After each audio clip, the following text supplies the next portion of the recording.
Të nderuar pjesëmarrës, mirë se erdhët në Export On. Në eventin më të rëndësishëm të eksporteve që bashkon eksportuesit shqiptar, institucionet publike, ekspertët vendas dhe ndërkombëtarë si dhe partnerë financiarë. Ky event zhvillohet në praninë dhe mbështetjen e përfaqësuesve më të lartë të qeverisë shqiptare. Para se të vijoj me fjalimet, do ju ftoja të ndiqni një video shkurtër për historikun e eksporteve shqiptare.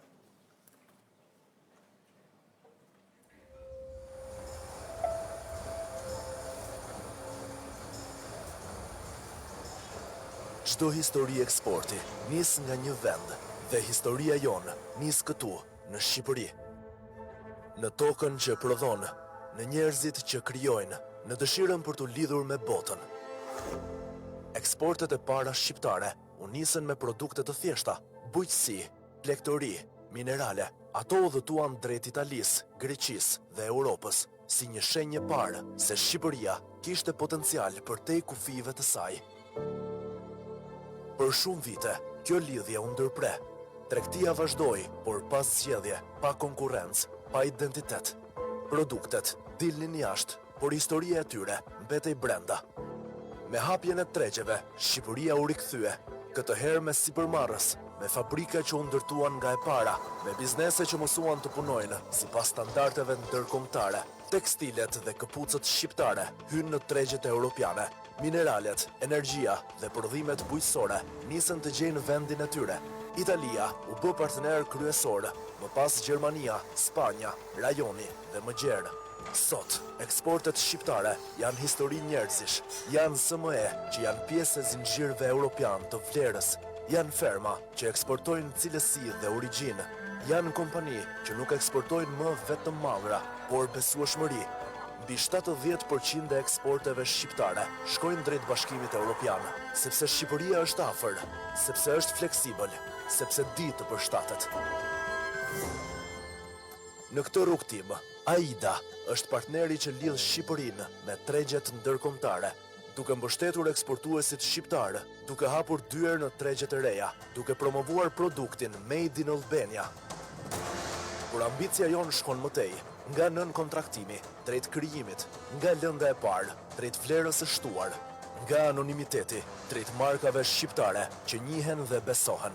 E ardhmja e eksporteve shqiptare është në agropërpunim, industri, shërbime dhe teknologji, në produkte që mbajnë me krenari origjinën e tyre. Nga Shqipëria drejt tregjeve të botës, ne nuk eksportojmë vetëm produkte, ne eksportojmë potencial, dhe kjo histori sa po ka filluar.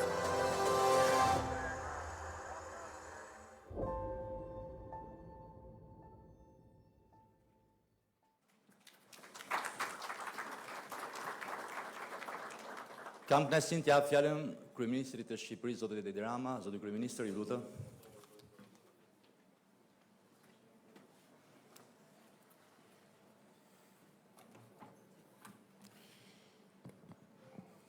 Përshëndetje të gjithëve, mora fjalën në fillim, ndryshe nga agenda, për shkak se nuk mund të qëndroj gjatë, por nga ana tjetër nuk mund të rija dot pa ardhur në këtë aktivitet ku për vetë rëndësinë që ka tema e eksporteve janë të pranishëm edhe Ministria e Ekonomisë, Ministri i Bujqësisë, shikoj zonës Ministrën e Ekonomisë po ashtu, edhe të tjerë, ndërkohë që dua të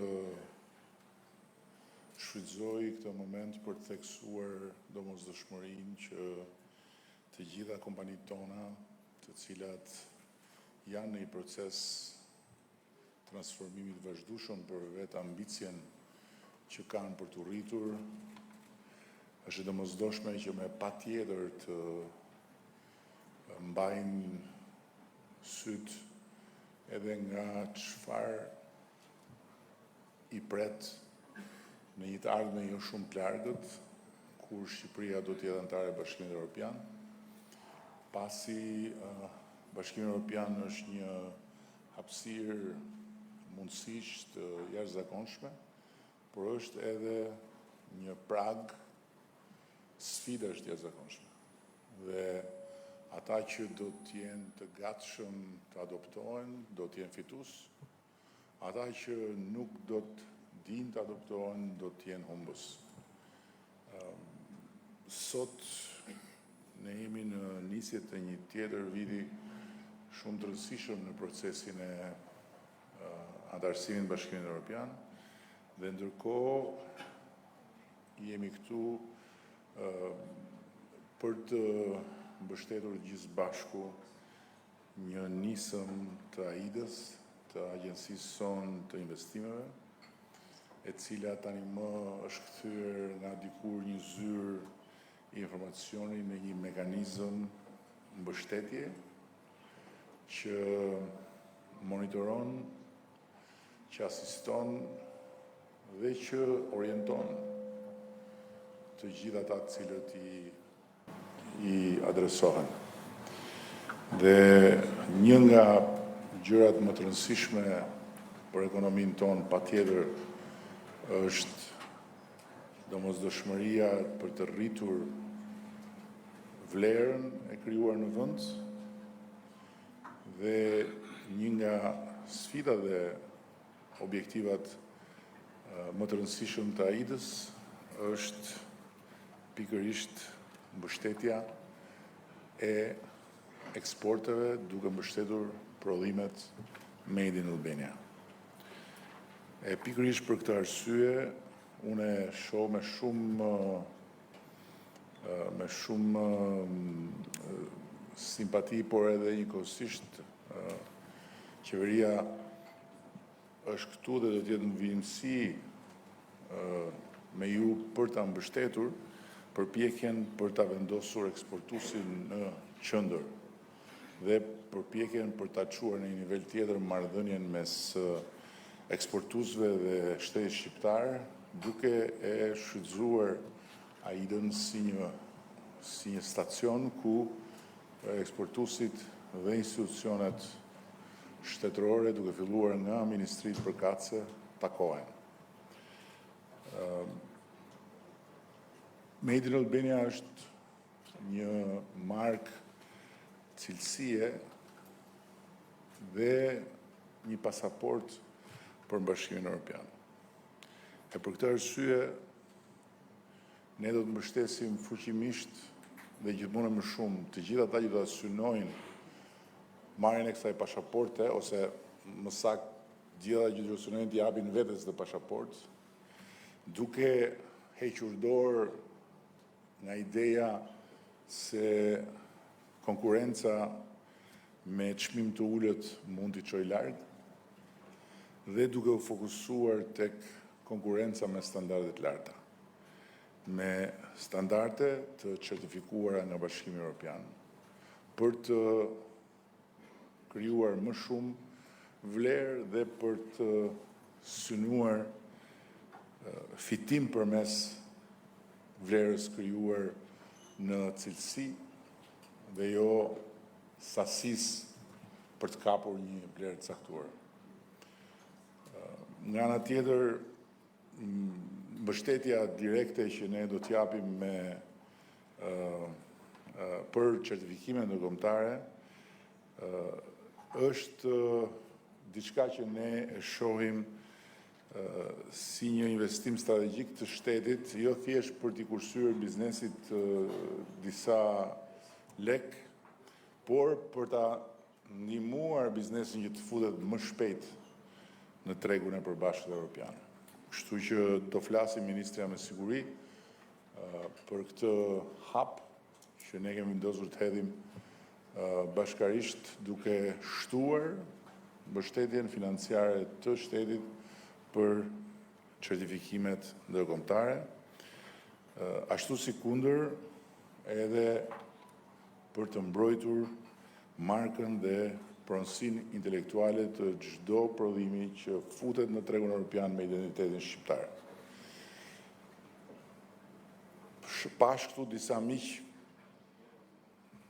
të punës përbashkët që prej kohësh janë angazhuar në sektorin e manufakturës, dhe më vjen shumë mirë që tranzicioni i pashmangshëm nga fasoneria thjesht tek cikli i mbyllur me dizajnin, me tekstilet, me përpunimin e drurit dhe kështu me radhë, na ka dhënë një provë shumë qartë që kush nuk pret që vazhdimësia e sipërmarrjes t'i garantohet nga oksigjeni i shtetit, por i beson inovacionit dhe vetë transformimit fiton. Kush pret që në të kundër të erës imponuar nga transformimi të vazhdoj të rri aty ku është mësuar dhe aty ku ka qëndruar, duke u mbajtur me oksigjen nga shteti, është thjesht dhe vetëm duke shtyr në agoni ditën e fundit. Dhe besojmë shumë tek manufaktura, besojmë shumë tek gjithë ata që po eci në rrugën e transformimit dhe të krijimit vlerës shtuar, dhe për të krijuar më shumë vlerë shtuar përmes manufakturës do të bëjmë më shumë në mbështetje të sipërmarrjeve që do të përqafojnë sfidën e transformimit. Po ashtu, agropërpunimi është diçka që e kemi vendosur në krye të, ose më saktë në prioritetet e listës sonë të punëve, dhe sa më shumë të tërheqim nga kanali i eksporteve lëndën e parë, dhe sa më shumë të fusim në kanalin e eksporteve lëndë të parë të përpunuar në vend, aq më shumë do të mbajmë vlerë të shtuar brenda kufive tanë. Faza kur baza kryesore e eksporteve ishte nxjerrja jashtë e lëndës parë, është një fazë që duhet ta konsiderojmë për të tejkaluar. Dhe sidomos kur vjen puna tek bujqësia, është shumë e qartë që hapi tjetër është agropërpunimi, dhe si kundër bëm në fazën e parë të qeverisjes me grumbullimin, duke siguruar që Shqipëria të ketë tani më një rrjet të konsoliduar dhe të fuqishëm pikash të grumbullimit me standarde të larta, duam të kemi një rrjet të konsoliduar të agropërpunimit.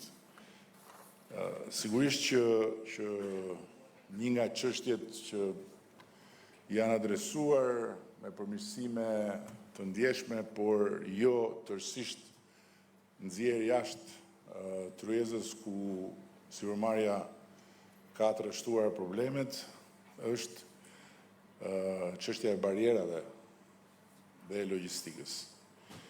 Është çështja e procedurave eksportuese, lehtësimi i korridoreve logjistike për të ulur sa t'i dhe mundur kohën dhe kostën e transportit. Dhe Ministria me siguri do t'ju jap më në detaje se ku jemi dhe ku duam të shkojmë pa humbur shumë kohë me zero burokracinë e doganave, natyrisht duke mbështetur tek digitalizimi. Ka një çështje që do të duhet një kohë më e gjatë, edhe mbase në vijim ju do ta diskutoni për të kuptuar edhe ne se ku është pika e dobët, pasi kemi vendosur instrumenta të ri financiar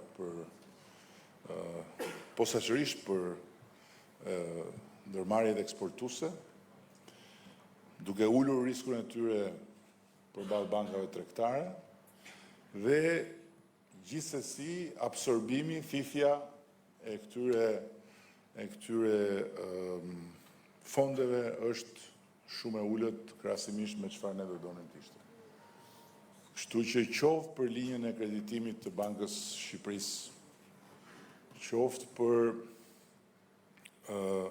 çfarë do të fillojë të bëj Banka e Re e Zhvillimit, është shumë e rëndësishme që të kuptojmë eksaktësisht për jush se ku është pika e dobët dhe si ta adresojmë në mënyrë që këto instrumenta të jenë sa më të arritshëm nga ju dhe që ne të mund të fusim në dispozicionin tuaj sa më shumë fonde.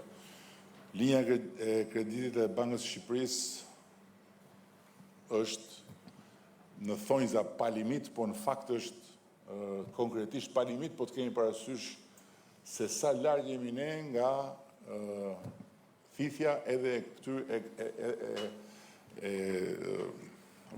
pjesës parë të fondeve që është vënë dispozicion. Dhe në fund fare dua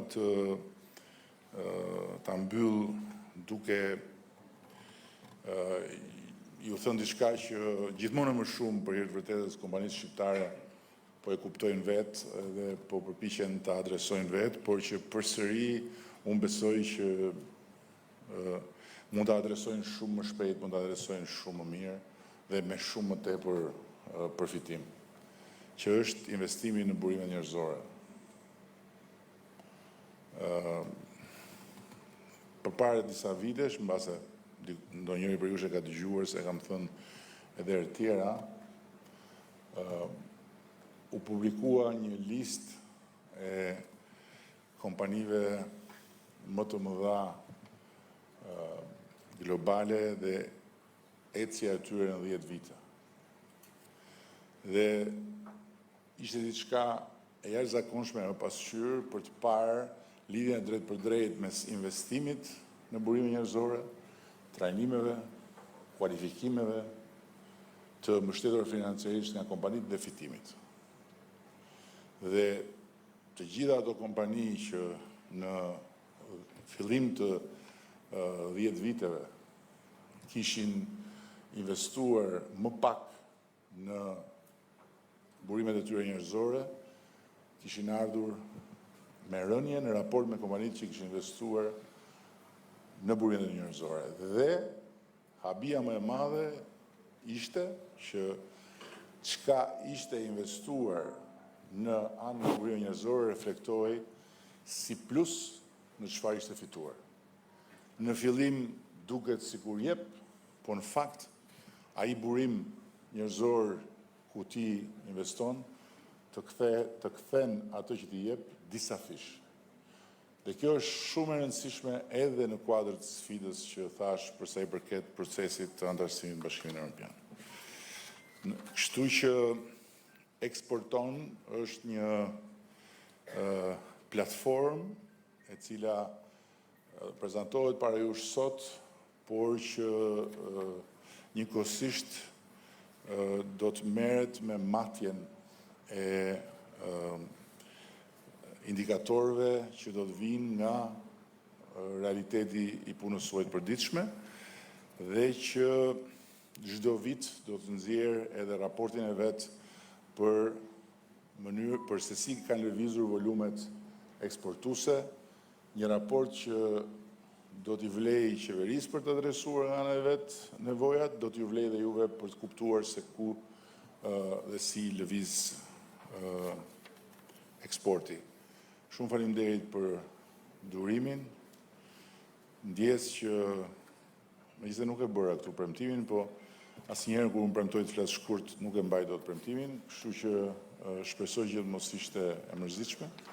Edhe jam i bindur që ministrat që do flasin më pas bashkë me drejtoren e AIDës do të plotësojnë gjitha ato boshllogje që unë lash në fjalën time, ndërkohë që dëshiroj ta falenderoj përpara jush drejtoren e AIDës për punën e jashtëzakonshme dhe me rezultat që ka bërë dhe po bën dhe uroj që të vazhdoj kështu dhe ta çojë më parë këtë transformim të AIDës duke bërë gjithmonë më shumë AIDën një instrument në duart tuaja.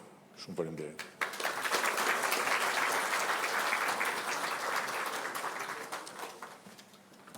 Faleminderit zoti kryeministër. Kam kënaqësinë të ftoj zonjën Delina Ibrahimaj për të shtjelluar më tej në fakt planin e ri të rritjes eksporteve të njoftuar dhe nga kryeministri.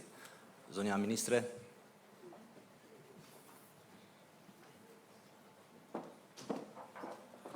Përshëndetje të gjithëve.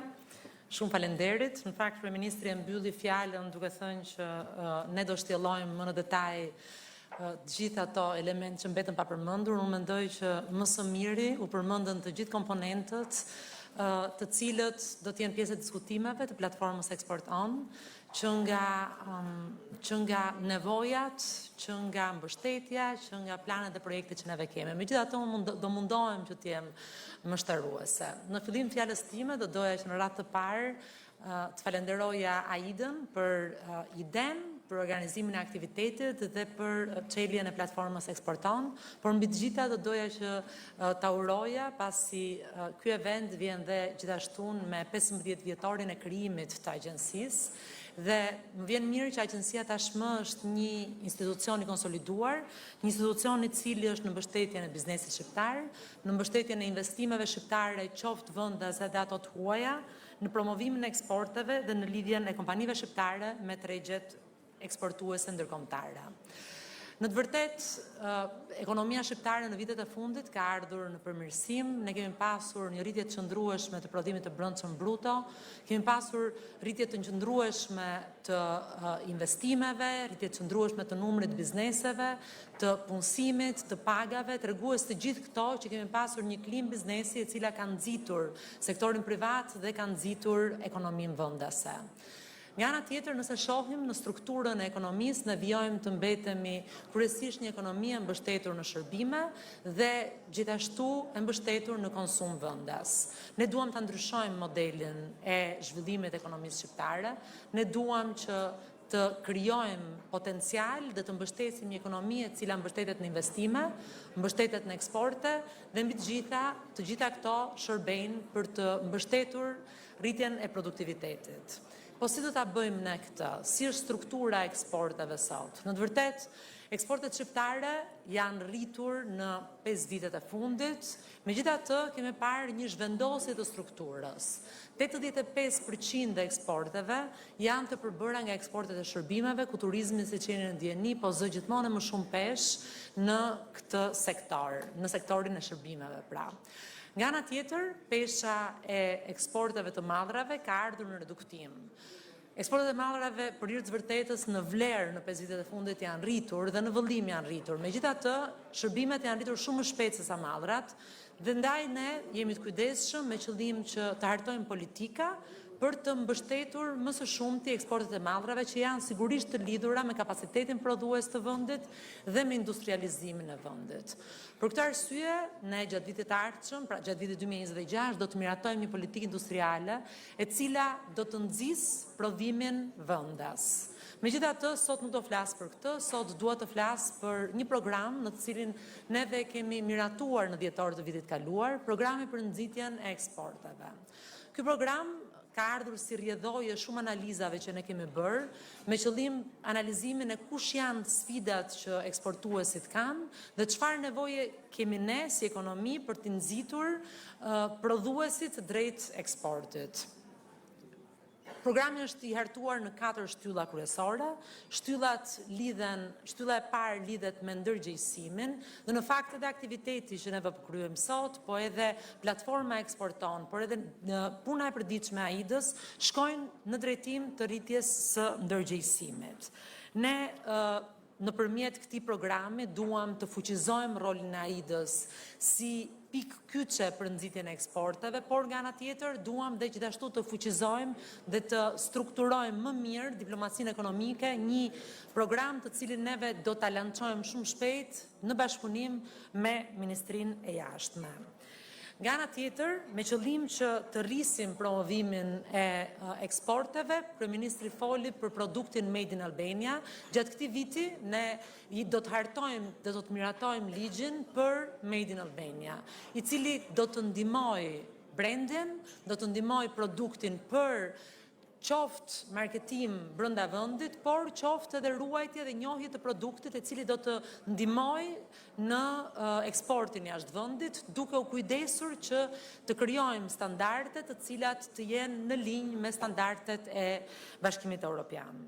Komponenti dytë lidhet me thjeshtimin dhe digitalizimin e procedurave. Kryeministri e përmendi, ne kemi pasur që në krye të herës një vizion për digitalizimin e të gjitha procedurave dhe në fakt për disa vitesh tashmë jemi duke punuar me një projekt të Bankës Botërore që lidhet me lehtësimin dhe thjeshtësimin e tregtisë, kryesisht të lidhur me pikat kufitare dhe me doganat shqiptare. Shumë shpejt ne do të çelim dritaren e vetme unike, e cila do të shërbejë për të gjithë eksportuesit në mënyrë që të gjithë operatorët që punojnë, operatorët shtetëror që punojnë në pikat kufitare, të kenë një dritare të vetme unike dhe bizneset i drejtohen dritares së vetme unike, pa pasur nevojë që ato të shkojnë nga institucioni në institucion me qëllim zbatimin e procedurave doganore. Në ndërkohë, po me Bankën Botërore, po mbështetemi në drejtim të lehtësimit të tregtisë me komponentin me fazën e dytë të projektit lehtësimit të tregtisë, i cili do të merret jo vetëm me agjencinë doganore, por do të merret dhe me tranzitin, me autoritetet portuale, pra me të gjithë komponentët që lidhen me tregtinë. Dhe gjithashtu ka një komponent të qëndësishëm që merret me infrastrukturën e cilësisë, e cila është domosdoshmëri me qëllim që prodhuesit shqiptar, eksportuesit shqiptar të kenë standardet e duhura me qëllim përgatitjen e tregut shqiptar për tregun e përbashkët evropian. Komponenti tretë lidhet me harmonizimin e standardeve të tregut të përbashkët evropian. Më parë, unë kam folur dhe në vijim brenda 3 mujorit të parë të vitit, ne do të lançojmë programin kombëtar për mbështetjen e biznesit për integrimin evropian. Është një program i cili ju prek të gjithëve ju sigurisht, është një program i cili prek të gjithë bizneset shqiptare, por sigurisht peshë të madhe kanë bizneset eksportuese. Programi do të jetë me disa shtylla gjithashtu, do të merremi me ndërgjegjësim, me informim, me rritje të kapaciteteve, por gjithashtu një komponent i rëndësishëm do të jetë edhe financimi i kompanive me qëllim arritjen e standardeve dhe nxitjen e eksporteve. Si do të bëhet financimi, dhe këtu vim tek shtylla e fundit dhe e katërt e programit që neve tashmë kemi miratuar për nxitjen e eksporteve, do të bëhet nëpërmjet instrumentave të ndryshëm. Banka e Zhvillimit është një prej instrumentave e cili ne kemi miratuar ligjin vitin e kaluar dhe do ta operacionalizojmë. Brenda ligjit të Bankës së Zhvillimit ka një element të qartë që lidhet me eksportuesit. Jo vetëm me financimin e modernizimit të industrisë shqiptare, por Banka e Zhvillimit do të shërbejë dhe si agjenci eksporti në drejtim të sigurimit të eksporteve. Një instrument i cili është i rëndësishëm me qëllim uljen e kostove dhe uljen e riskut të eksportuesve, dhe siç e dini ju fort mirë, është një pjesë e madhe e kostos që lidhet me eksportin, me transportin, dhe financimi i eksportit në drejtim të mbulimit të këtyre kostove do të jetë një pikë e cila do të mbështes eksportet. Nga ana tjetër ka shumë instrumenta të Bashkimit Evropian, të cilat ende nuk janë të shfrytzuara, të cilat do të duhet të shfrytëzohen. Dhe nëpërmjet fuqizimit të Bankës së Zhvillimit, ne do të kemi akses në të gjithë programet e Bashkimit Evropian që shërbejnë për nxitjen e prodhimit vendas, nxitjen e eksporteve, arritjen e standardeve, arritjen e rritjes së afrimit dhe të aksesit të brendit Made in Albania në të gjithë tregjet europiane. Po e bëjmë këtë me tregjet europiane, siç po e bëjmë me tregjet e Ballkanit Perëndimor, si një hap i parë drejt aksesit në tregun e përbashkët europian. Të gjitha këto janë nisma iniciativa që shërbejnë në fuqizimin e biznesit shqiptar. Megjithatë, instrumenta të cilat nxisin dialogun, instrumenta të cilat ne na shërbejnë për të marrë informacion për problemet reale që çdo biznes ka, për problemet reale që çdo fushë eksporti ka, në drejtim të përballimit të sfidave të tregut shqiptar, po dhe të tregut të përbashkët evropian në të ardhmen, është një ndihmës në hartimin e politikave. Ne jemi këtu me qëllim që të dëgjojmë, me qëllim që të garantojmë që shqetësimet tuaja dëgjohen dhe që shqetësimet tuaja përkthehen në politika nxitëse dhe mbështetëse. Do të jemi këtu në vijim nëpërmjet AID-s, nëpërmjet gjithë strukturave të Ministrisë së Ekonomisë dhe Inovacionit, me qëllim që të ngrëmë grupet e përshtatshme të punës, që të kuptojmë ku qëndron problemi dhe që të mundohemi ta zgjidhim atë. Brenda analizës që ne gjatë këtij viti do të kryejmë për eksportet, për produktin Made in Albania, do të kujdesemi gjithashtu që të bëjmë një analizë të thelluar të gjitha tarifave që ekzistojnë në vend, pasi patjetër që janë të rëndësishme me qëllim nxitjen e prodhimit vendas, përveç tarifave, barierave jo tarifore, të cilat unë e përmenda më parë dhe u përmendën dhe nga kryeministri.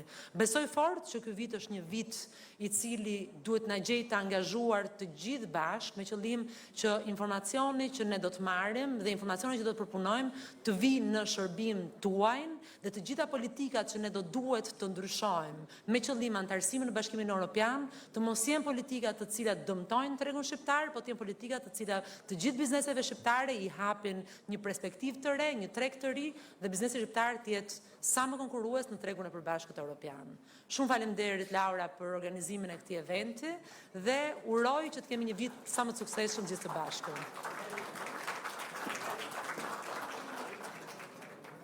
Faleminderit zonja ministre, sigurisht të gjitha propozimet dhe diskutimet do të jenë të shtjelluara në tryezat që do të mbajmë pas pak minutash, por ndërkohë është momenti për të folur për bujqësinë dhe kam kënaqësinë të ftoj ministrin e bujqësisë, zotin Andi Salla.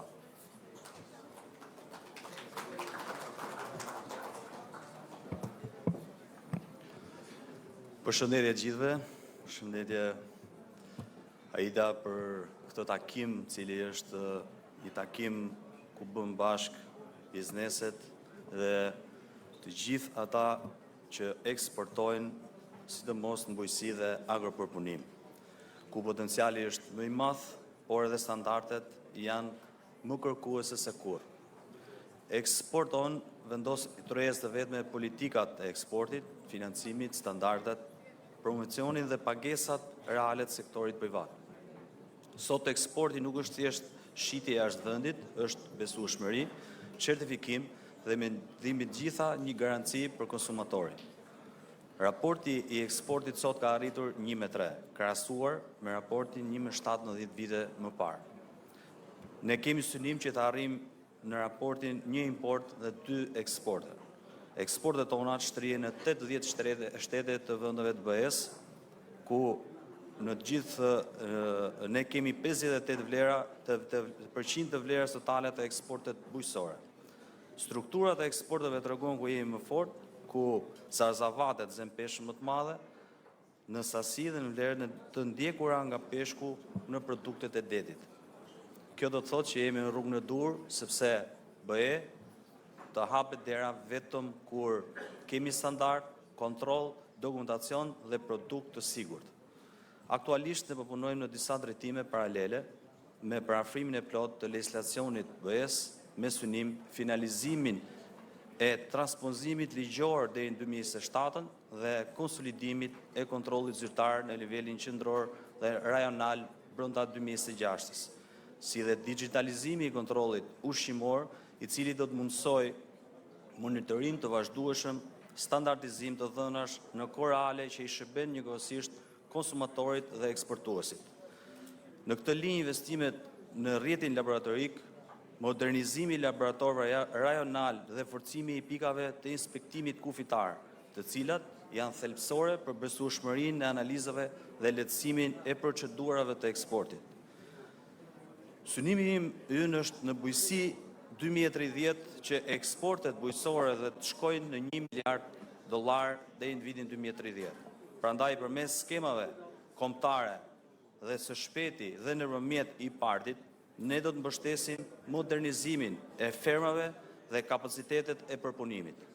Për vitin 2026 janë planifikuar rreth 2 miliard lekë mbështetje investimi me grante deri në 50% të vlerës investimeve, si dhe instrument financiar përmes fondit garanci sovrane për subjektet agropërpunuese, pra një paket e integruar mbështetje. Ne do të vazhdojmë të ndërtojmë sisteme të standardeve dhe infrastrukturën, ndërsa ju, si sektor privat, duhet të investoni në cilësi, certifikim, organizim, sepse eksporti është maraton dhe jo sprint. Dhe bashkë duhet bëjmë që Shqipëria dhe produktin shqiptar një histori suksesi që lexohet në etiketë dhe promovohet në treg Made in Albania. Shumë faleminderit.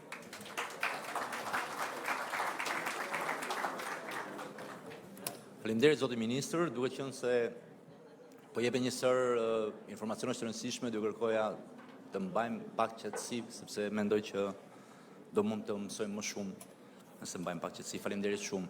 Ndërkohë do ftoja organizatorin e eventit, zonjën Laura Saro, drejtuese e AIDAS, për fjalën e saj.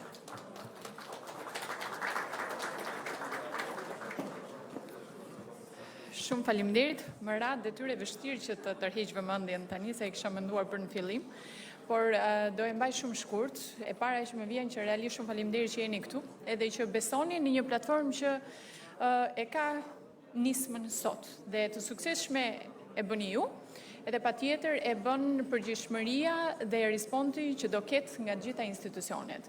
Kështu që u tha shumë çka këtu nga dy ministra dhe nga kryeministri, kështu që mbetet vetëm pa dashur që t'i hymë realisht përmbajtjes dhe qëllimit real të këtij eventi, që është diskutimi dhe tryezat e dialogut. Tryezat e dialogut ku I kemi të gjithë aktorët e ekosistemit përballë njëri tjetrit, siç ju jeni në dieni dhe kemi bërë dhe disa takime paraprake, sot kemi dy tryezat të cilat do organizohen paralelisht, tryezën e manufakturës agropërpunimit dhe kemi të gjithë aktorët institucional dhe jemi aty për të dëgjuar ju. Kështu që ka një ndryshim të madh, besoj gjithë fjalët edhe monologjet I bëm sot dhe e dim shumë mirë që për të rritur GDP-n na duhet zëri juaj, na duhet dialogu midis njëri tjetrit dhe ta shohim njëri tjetrin sy në sy që siç tham ta përmirësojmë edhe ato nisma që ne I kemi qeveritare, ti moderojmë dhe ti përshtasim sipas nevojës dhe problematikave apo jetës për të ecur më përpara. Kështu që pa dashur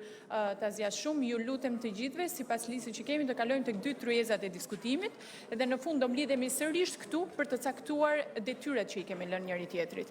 Zotimet, premtimet, planifikimet strategjike patë mundësinë që ti shfaqim këtu. Më vonë në fund do kemi mundësinë që të ndajmë detyrat tona së para dhe detyrat tuaja, për t'i lënë dhe hapin pastaj ndjekjes së tyre. Kështu që shumë faleminderit edhe një herë dhe ju mirëpresim që të vijojmë diskutimin real në për tryeza.